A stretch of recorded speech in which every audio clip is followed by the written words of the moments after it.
guys? Yeah, no, the urgency is a little bit better.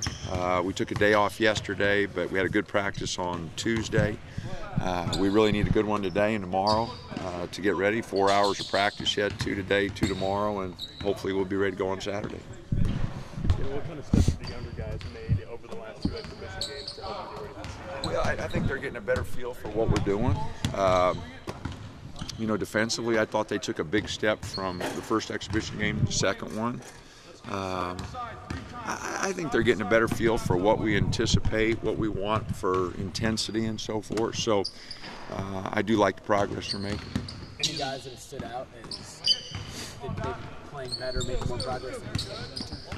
Oh, I don't know if my expectations were pretty high for all of them. So I don't know if anybody's exceeding those expectations, but we sure have a lot of guys who have made tremendous progress. First game against a team, coming off kind of a tough season with new coach. I mean, do you even look or try to prepare much for what they're going to do, or just? Well, watch their exhibition games, and they've got a couple guys who can really score. They've got a lot of vets. They've got a lot of guys back, and even though they didn't have a lot of success, they are an experienced group. And like I said, if you can't have talent, the second best thing is experience, and I really believe that. I think talent is the thing that wins a lot of college basketball games, but experience is probably the second most important ingredient, and they are experienced.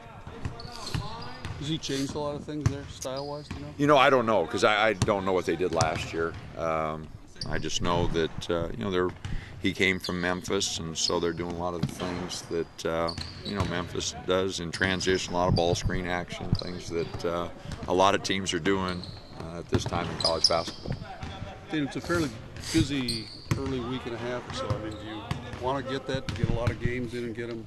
Well, we're in the tournament, you know, so that the 4 games in the tournament, you know, kind of give you that busy schedule. So, you know, we've got Saturday, Monday, Friday, you know, so it's a busy first week, and then Monday, Friday, Saturday the second week. So we're very busy here. You know, we get 6 games in here pretty quick.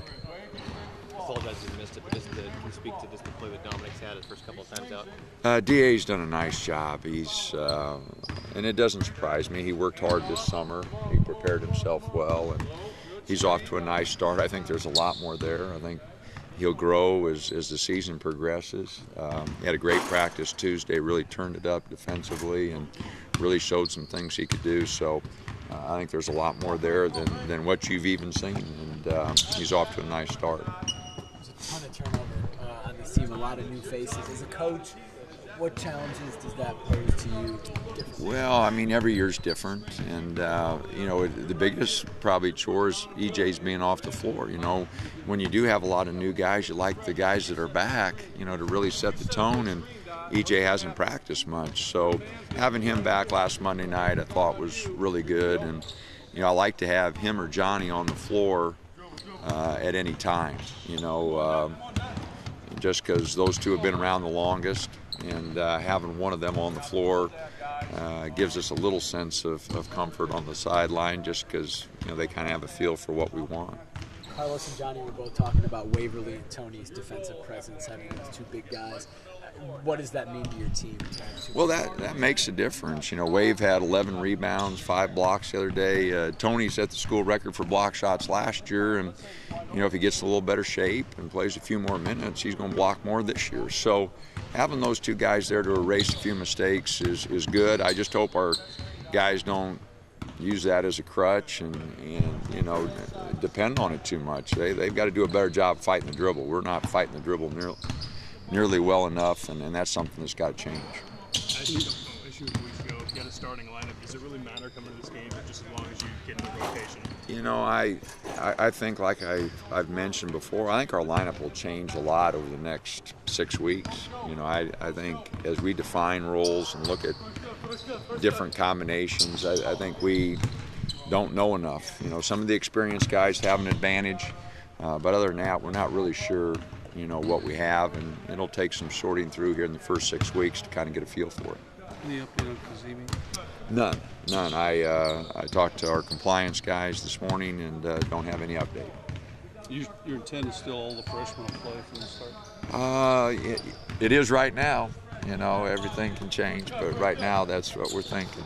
So. How pleased were you that EJ cut his hair? You know, it was nice that it got a little long there at the end of the season. I think his grandparents and parents are more excited than I am, though. So, but now he's growing on his face, so I don't know. He's got a problem with his hair, I guess. Anybody else? All right. Thanks, Dan.